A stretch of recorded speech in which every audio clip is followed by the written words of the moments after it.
In the early 16th century, a remarkable chapter in human history unfolded. European explorers, driven by ambition and fueled by religious fervor, embarked on daring voyages across the vast Atlantic Ocean. Their mission? To discover new lands, amass wealth, and forever alter the course of civilization. Picture the late 15th century, Europe, a tapestry of power struggles, teeming with curiosity about uncharted territories. The allure of the unknown beckoned, and the stage was set for a maritime adventure, a quest for treasure, glory, and the promise of uncharted horizons. Spain, with its ambitious explorers, stood at the helm. Under the patronage of the Spanish monarchs, Ferdinand and Isabella, in 1492, Christopher Columbus set his sights on the West. His historic voyage to the Caribbean revealed an entirely new world, a land brimming with untold riches, abundant resources, and boundless opportunities. This newfound land would soon witness a tumultuous era of conquest and transformation, forever altering the course of human history.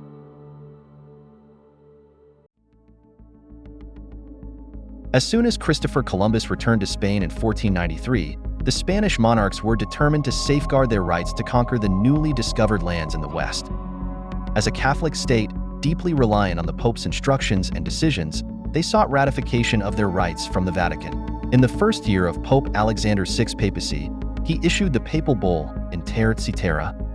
This decree played a pivotal role in the Spanish conquest of the New World. Spain's conquests in the Americas ignited envy and rivalry among other European powers. Portugal, Spain's neighbor and frequent competitor, eagerly joined this contest. The theory that the Pope acted as an arbitrator between nations led each kingdom to seek and obtain papal bulls to bolster their territorial claims. These activities were often justified as spreading Christianity, an excuse known today as the doctrine of discovery. It declared that any land not inhabited by Christians was available to be discovered, claimed, and exploited by Christian rulers. Catholicism wasn't just a faith, it was a tool for colonization.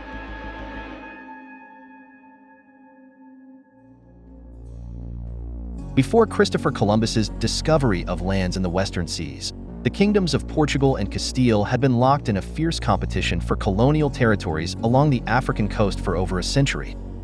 Their struggle for position and possession intensified as they vied for dominance during the Age of Exploration. Prior to the interplay papal bull, there existed the Romanus Pontifex, issued by Pope Nicholas V to Portuguese King Afonso V in 1455. This bull exemplifies the papacy's claim to spiritual lordship over the entire world and its role in regulating relations among Christian rulers and between Christians and unbelievers, including heathens and infidels. While the bull was crafted with eloquent language, seemingly praising King Alfonso V of Portugal, its true significance lies in its provisions. The Romanus Pontifex recognized Portuguese territorial claims along the West African coast and acknowledged their rights to all territory south of the Canary Islands. It aimed to protect Portugal's practice of trade and colonization in these regions by forbidding other Christian kings from infringing upon it. Significantly, it granted Portugal the legal right to hold sub-Saharan Africans in perpetual slavery. This authorization was a momentous decision with far-reaching consequences. It also instructed Portugal to capture and subdue non-Christians, including Muslims and Turks, reducing them to perpetual servitude. Church leaders argued that slavery served as a natural deterrent and a means of Christianizing barbarous behavior among pagans. Following the same example and rules as his predecessors, on May 4, 1493, Pope Alexander VI issued the papal bull interplay. This bull granted the Catholic monarchs, King Ferdinand and Queen Isabella, exclusive rights to all lands located west and south of a pole-to-pole line 100 leagues west and south of any of the islands of the Azores or the Cape Verde Islands. All other nations were forbidden from approaching those lands without special license from Spain. Portuguese expeditions were to keep to the east of the line. In theory, Spain was granted exclusive rights to North and South America, while Portugal received territories beyond the Cape of Good Hope. Neither power was to occupy any territory already in the hands of a Christian ruler. The papal bull, interplay, did not explicitly mention lands north of the Azores. Consequently, this northern area remained open for exploration by any nation that intended to venture forth. While the Spanish government recognized the authority of papal bulls issued in favor of Portuguese monarchs, when it came to interplay terra, King John II of Portugal was dissatisfied with the insufficient affirmation of Portugal's rights in the New World. Additionally, there was limited room at sea for Portuguese African voyages. During the Age of Discovery, fate often played a crucial role, and sailors frequently discovered new territories after getting lost at sea. The relentless winds of the Atlantic consistently carried them westward. Between 1488, when Bartholomew Dias managed to reach the southernmost tip of Africa, and 1497, when Vasco da Gama made his historic voyage by circumnavigating this point and eventually reaching India, Portuguese explorers restlessly navigated the western coast of Africa. They sent expedition after expedition in order to navigate the safest route, defying the ruthless winds of coastal Africa. Completely avoiding the Gulf of Guinea, whose winds made the trip treacherous and nearly impossible, Portuguese navigators created a route sailing southwest toward the Cape of Santo Agostinho, located in today's northeastern Brazil. From there, they were able to circumvent the inhospitable conditions of the African coast and head for the Cape of Good Hope. The route, later known as the Circle around Brazil, eventually allowed the Portuguese to explore the coast of these previously unknown lands to the west. Considering this, it's no surprise that Portugal resolutely protested to the Spanish, demanding negotiations in hopes of securing a better position and treatment in the exploration of the Western world. After sustained pressure, ambassadors from Spain and Portugal convened at Tordesillas in northwestern Spain to reaffirm the papal division. During these negotiations, they adjusted the line of demarcation to 370 leagues, approximately 1,185 miles west of the Cape Verde Islands, which corresponds to approximately 46 degrees 30 minutes west of Greenwich. The resulting Treaty of Tordesillas, signed on June 7, 1494, divided the New World into Spanish and Portuguese spheres of influence, allowing the Portuguese to explore the eastern coast of South America. While it purported to settle disputes between Spain and Portugal, it did not address other nations' exploratory and colonial ambitions, which became more contentious after the Protestant Reformation. And so, with the world now distinctly divided between the two greatest maritime powers, the delineation of boundaries marked a pivotal moment. With the approval and blessings of the Vatican, the stage was prepared for conquests and colonization that would echo across time, leaving an indelible mark on the tapestry of human history.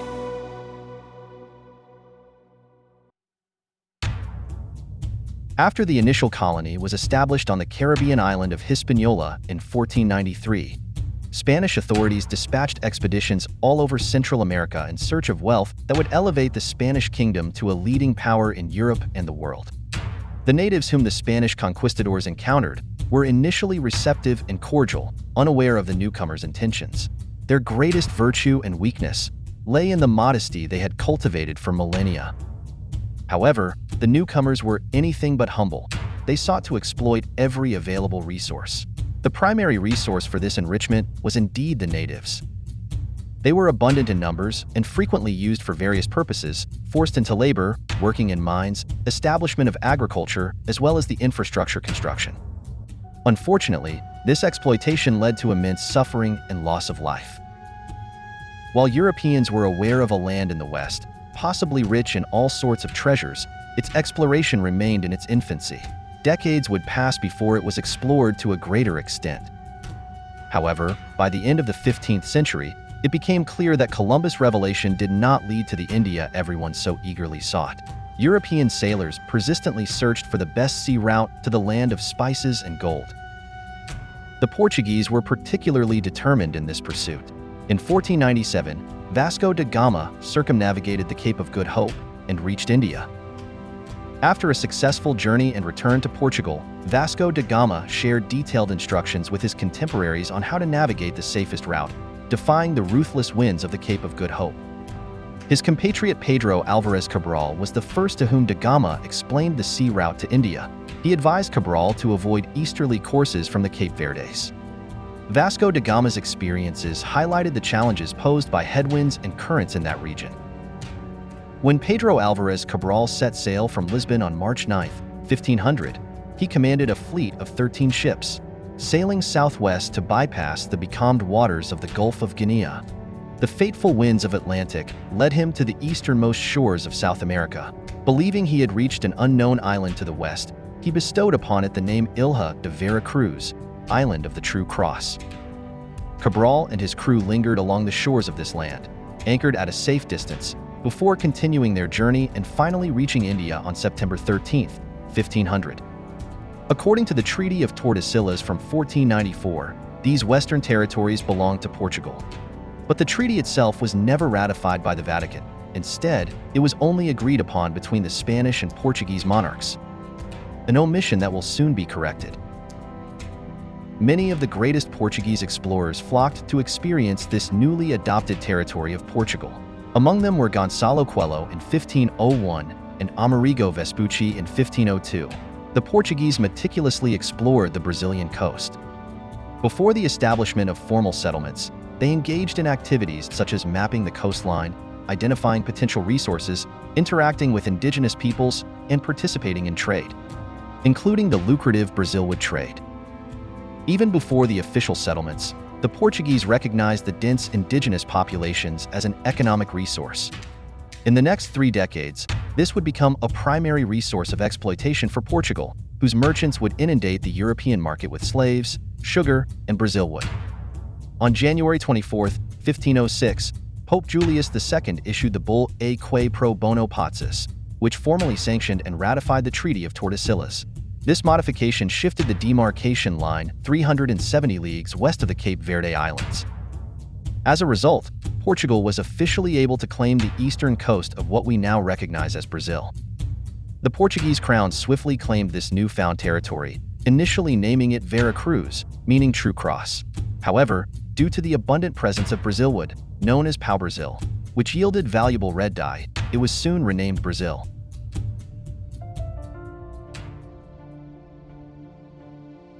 As Spain and Portugal vied for the right to expand and colonize new lands across the oceans, a drama unfolded in Europe due to the dominance of existing powers and territories.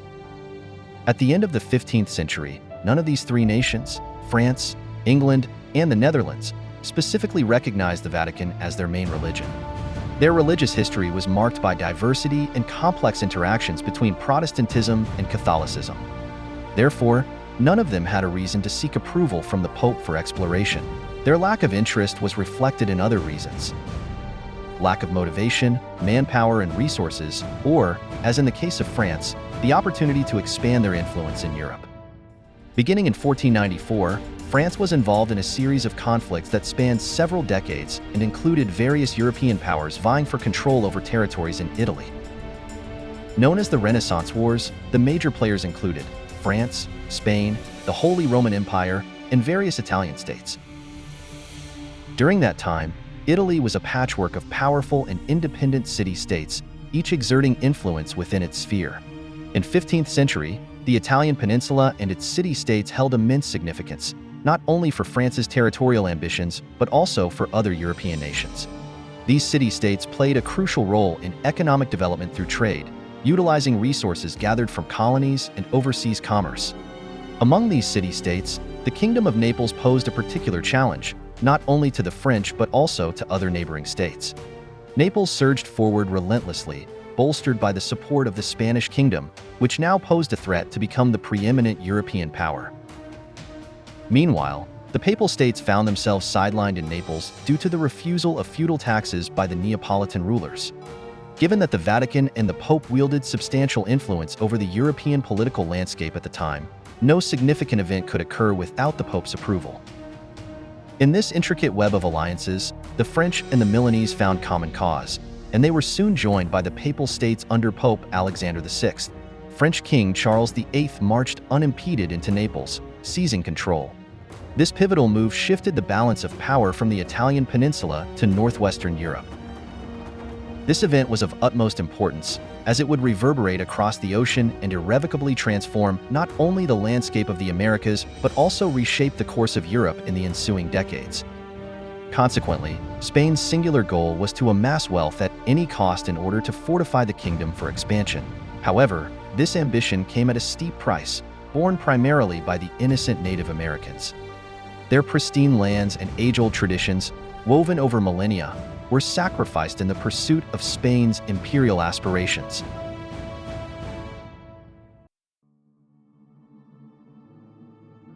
In the first 2 decades of the 16th century, the Spanish established their dominance over the islands of the Caribbean Sea.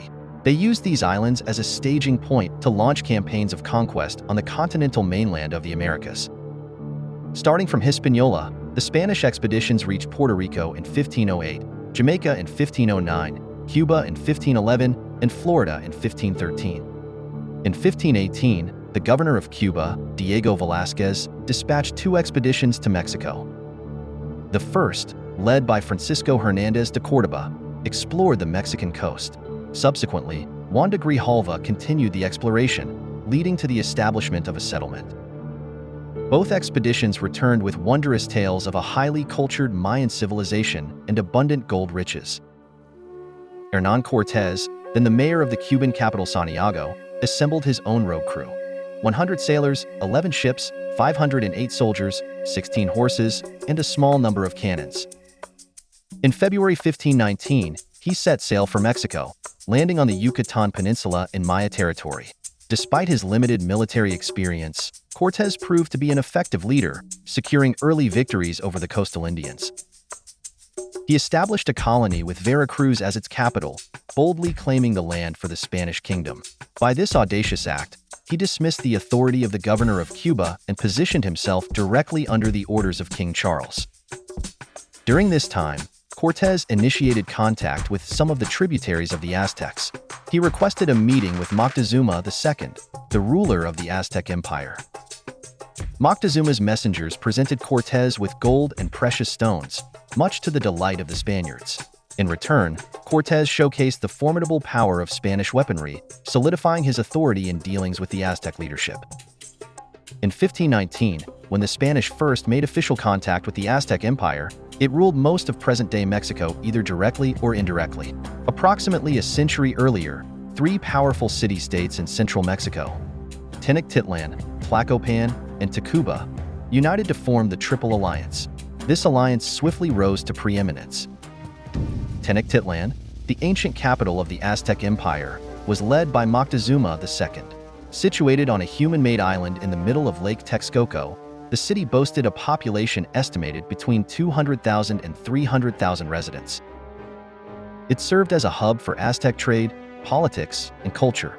The grandeur of Tenochtitlan included gardens, palaces, temples, and raised roads with bridges connecting it to the mainland. The Aztecs demanded tributes from other city-states, often in the form of human sacrifices at their religious center, the Templo Mayor. In return, the Aztec imperial authority offered protection, political stability, and facilitated an integrated economic network across diverse lands and peoples. However, this custom of human sacrifice deeply troubled Hernán Cortés, the Spanish conquistador. Driven by a desire to bring Christianity to these lands and end these gruesome practices, Cortés sought alliances beyond the Aztec rule.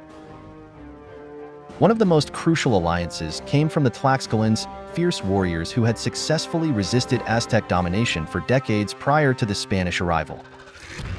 Initially, Cortés clashed with them on his way to Tenochtitlan, but eventually, the Tlaxcaltecs allied with him and provided crucial support during his campaign against the Aztecs. Now bolstered by the presence of indigenous people, who possessed superior knowledge of the Mexican terrain compared to the Spaniards, Cortés and his men advanced toward Tenochtitlan, conquering cities en route.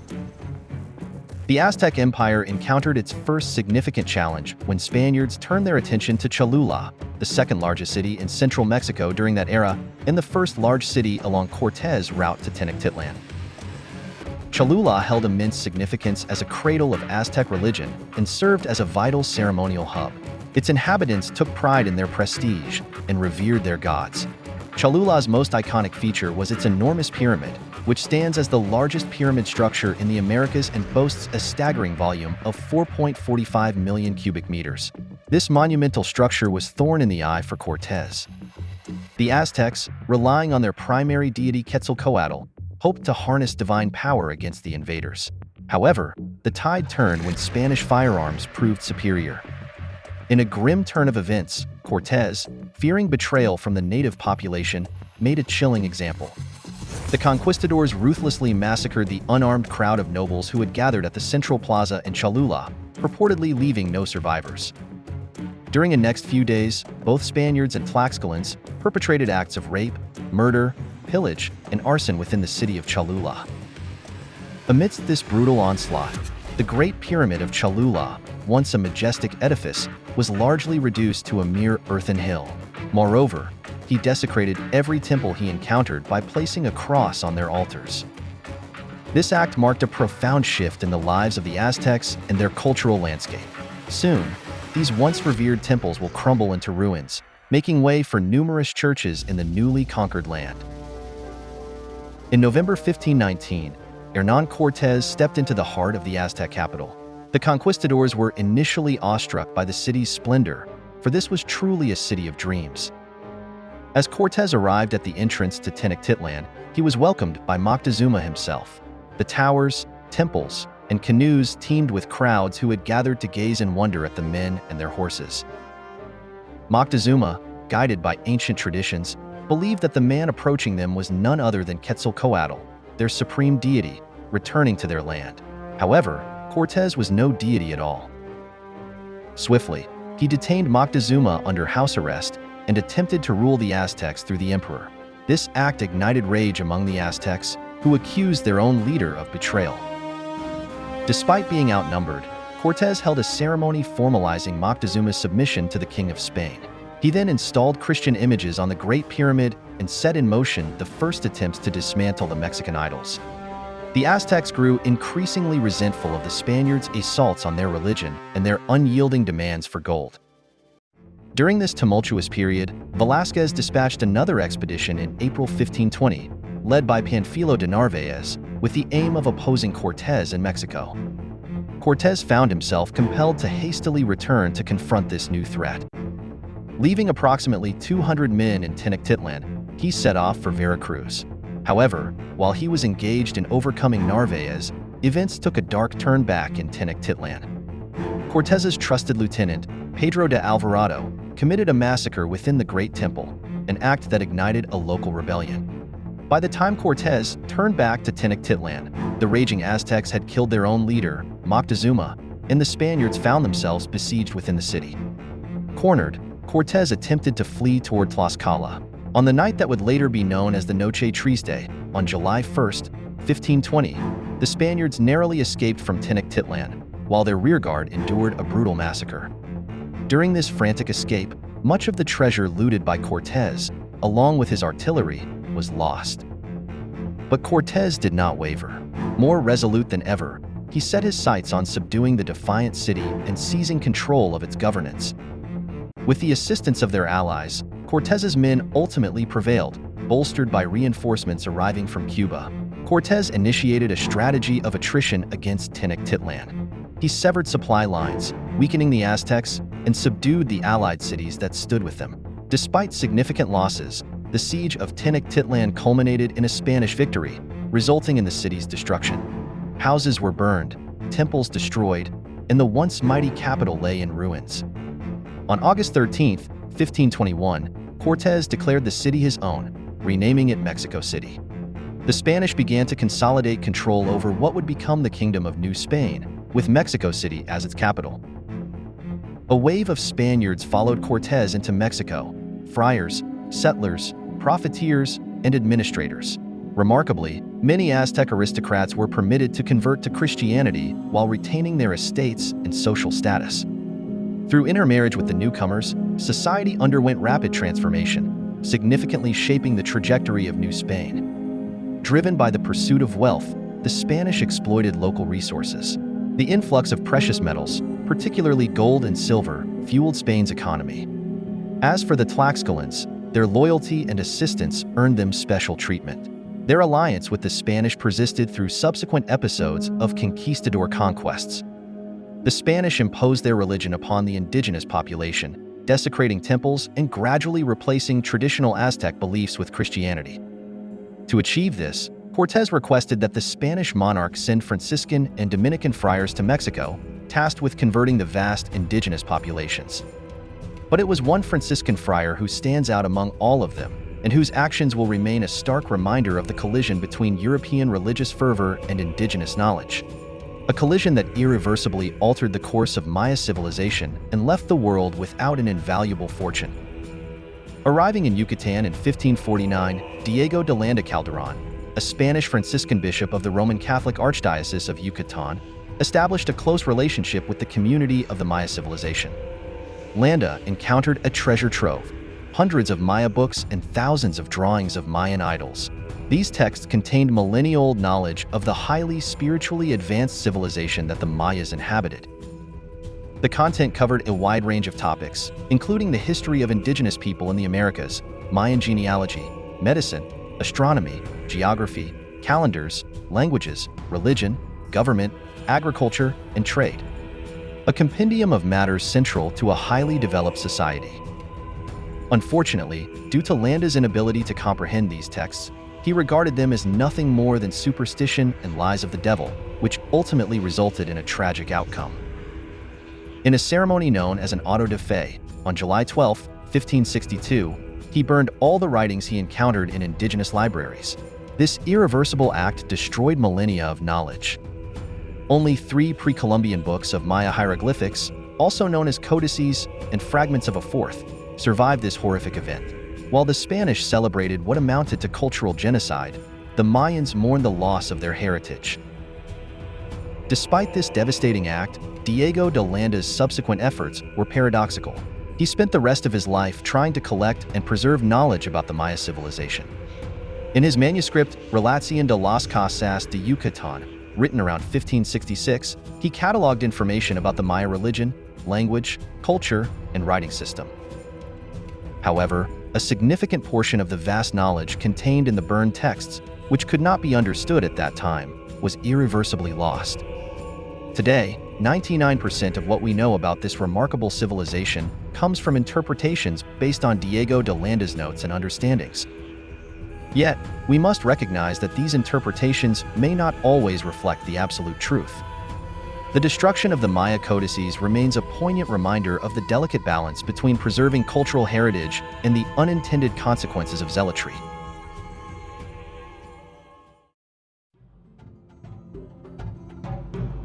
The conquest of Central America that followed was effectively an extension of the campaign that overthrew the Aztec Empire. Hernán Cortés himself played an active role in the conquest of Honduras between 1524 and 1525. During the 2-decade gap between the discovery of Honduras and attempts at colonization, the Spanish also established themselves in Castilla del Oro, the region that included Panama, Costa Rica, and Nicaragua. From there, various expeditions were launched northwards, involving notable conquistadors such as Pedrarias de Vila, Gil González de Vila, and Francisco Hernández de Córdoba. The initial efforts to conquer Honduras originated from several different areas of the Spanish Indies, including Hispaniola, Mexico, and Panama. Unfortunately, these efforts led to jurisdictional disputes over the territory, significantly delaying the progress of the conquest. Being far from the motherland, relations among the colonizers in the New World were often confrontational and imbued with rivalry.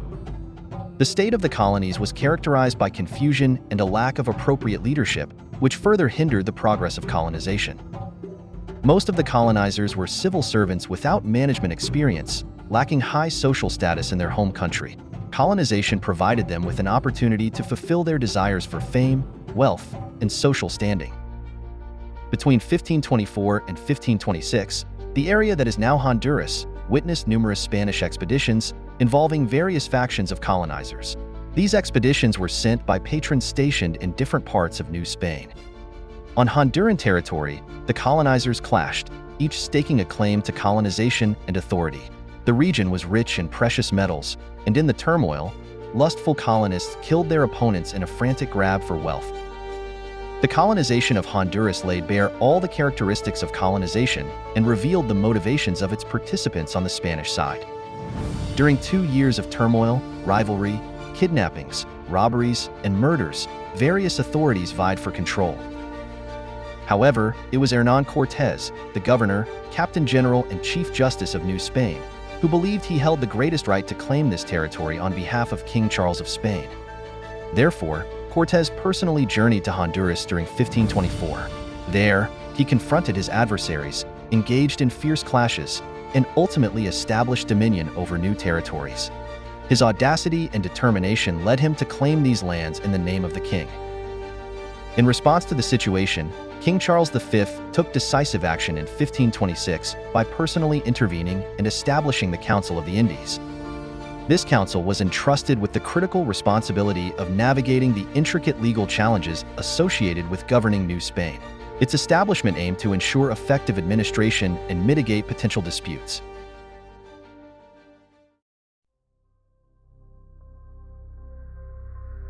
Another remarkable person in Spanish colonization was the mayor of Panama City, Francisco Pizarro.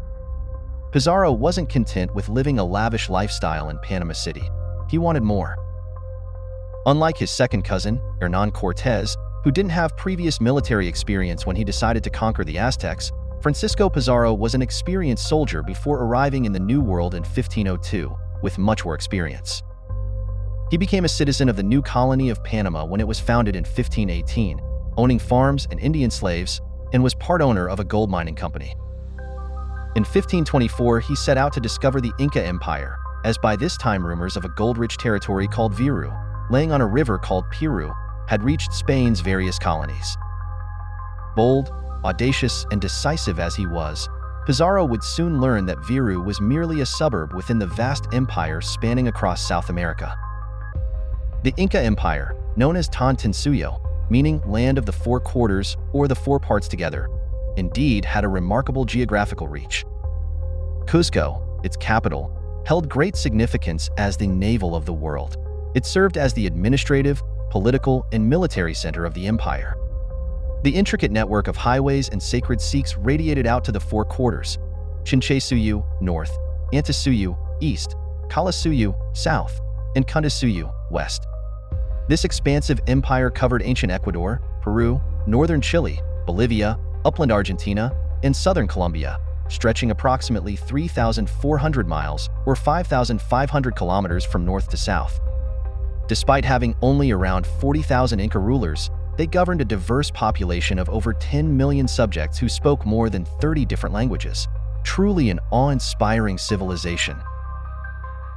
It took Pizarro a total of 3 expeditions to find the capital of the Inca Empire, Cuzco, in the vast and inaccessible Andes, ultimately securing the Inca throne.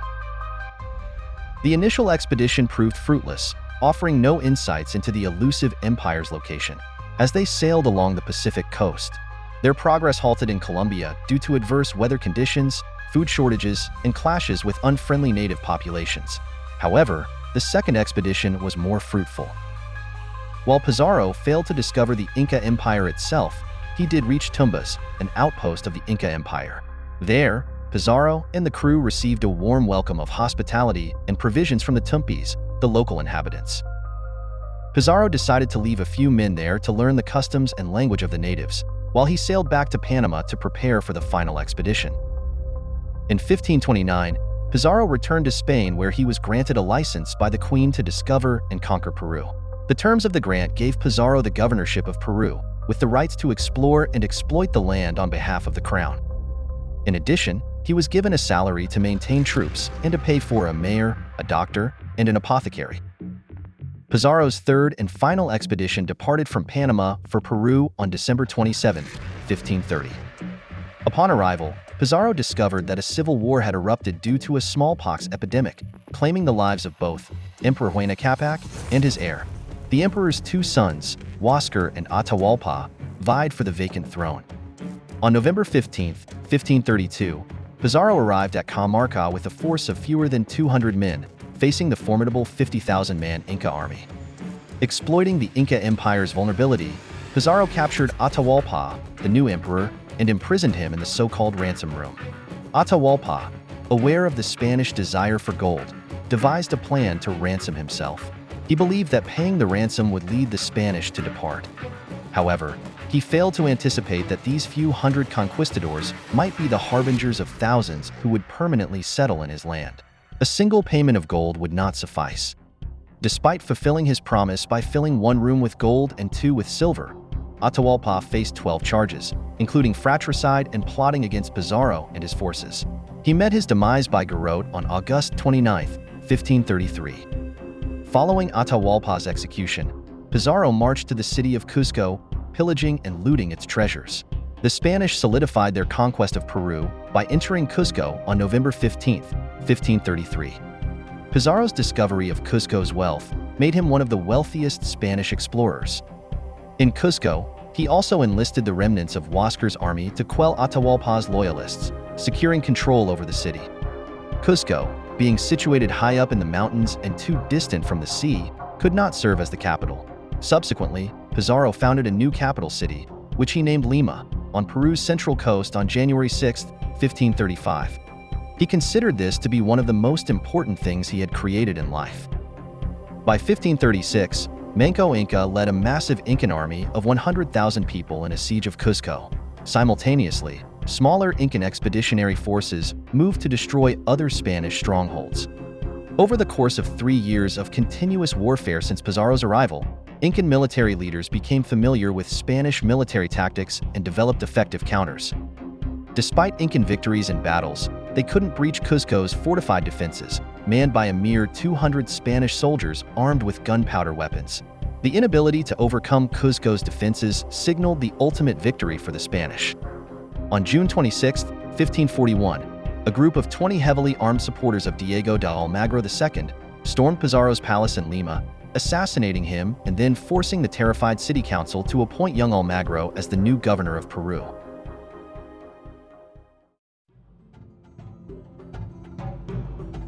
Meanwhile, on the east side of South America, Portuguese explorers pursued different objectives. With Spain having gained access to the Pacific Ocean by successfully circumnavigating the southern tip of South America during an expedition spanning 1519 to 1522, new territorial disputes emerged. Both Spanish and Portuguese presence in the Pacific and near the Spice Islands of India led to tensions.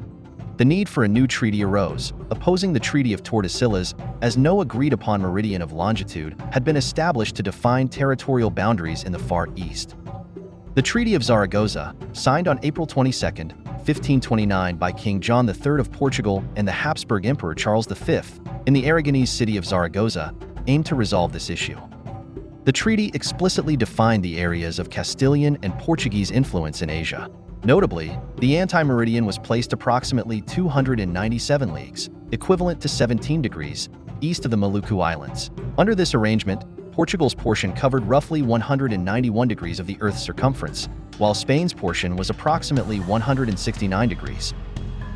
With matters now resolved, Portugal could finally set its sights on colonizing Brazil. Although the Portuguese presence in Brazil dates back to 1500, it wasn't until 1532 that they established a formal settlement. The vast land lay unpossessed, making it open for other countries to stake their claims. Recognizing that some European nations, particularly France, were also sending expeditions to extract Brazilwood, the Portuguese crown grew concerned about foreign incursions and hoped to discover mineral riches. In response, they dispatched large missions to take possession of the land and confront the French. In 1530, an expedition led by Martim Afonso de Souza arrived in Brazil.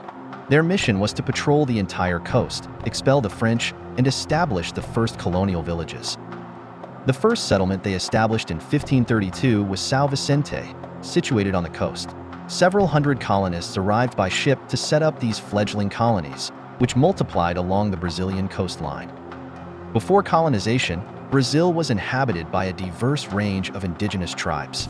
These tribes, numbering up to 2,000, were mostly semi-nomadic and relied on hunting, fishing, gathering, and migrant agriculture for sustenance. Unlike the complex civilizations of the Aztecs and Incas in Mexico and Peru, the indigenous civilization of Brazil had an established social structure. When the Portuguese arrived in 1500, approximately 5 million indigenous people inhabited the region, compared to 1 million people on mainland Portugal. It is fascinating to think about the rich cultural diversity and history that existed before European contact. Drawing from their experiences in previous colonies, King John III of Portugal devised a system of hereditary captaincies.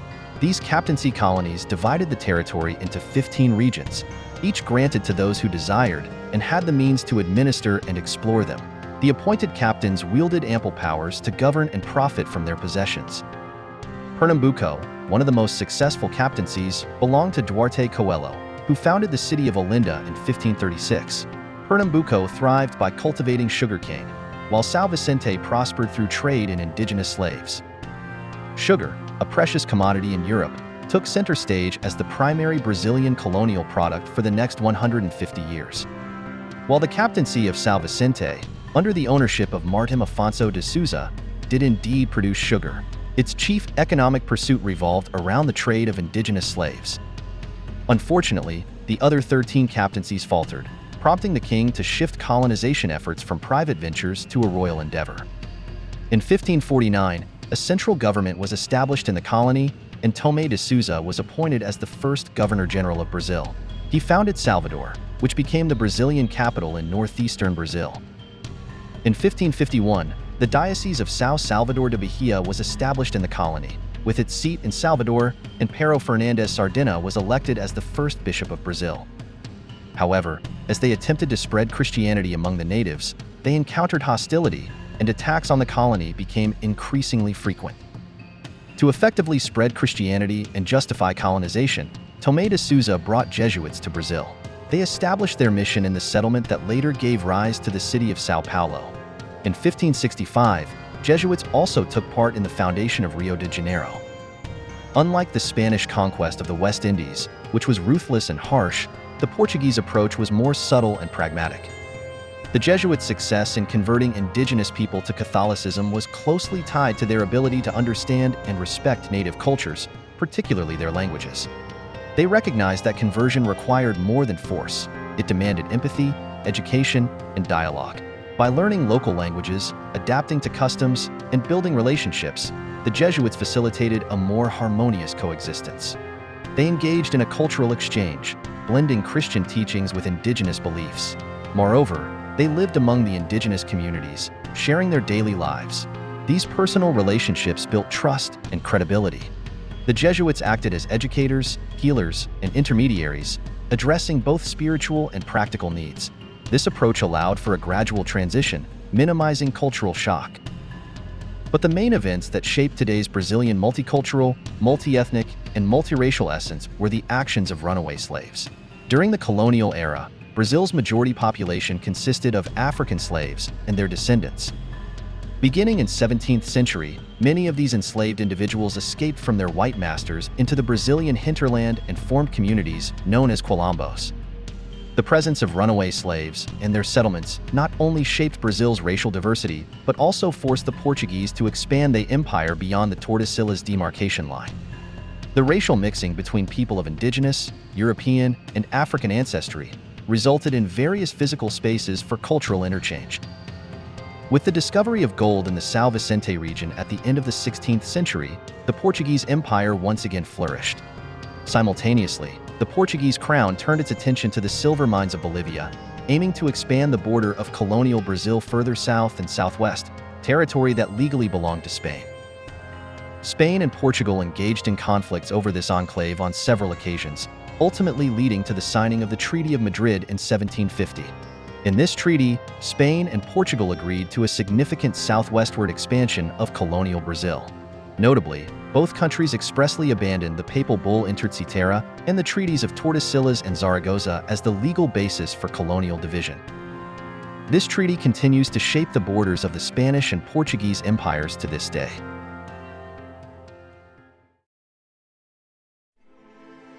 In the Kingdom of New Spain, the remarkable conquests in central Mexico and Peru ignited the Spaniards' aspirations of discovering yet another advanced civilization. Their insatiable hunger for gold and riches persisted. As the conquistadors in Panama, Colombia, and Ecuador continually heard tales from the natives about a golden city in the south, ruled by a leader adorned in gold, they suspected that even greater wealth awaited them beyond the riches of Peru. Expeditions alternated between the east and south of Peru, yet aside from the vast expanse of the South American continent and a handful of inhabitants, they discovered nothing else. The enigmatic El Dorado remained elusive.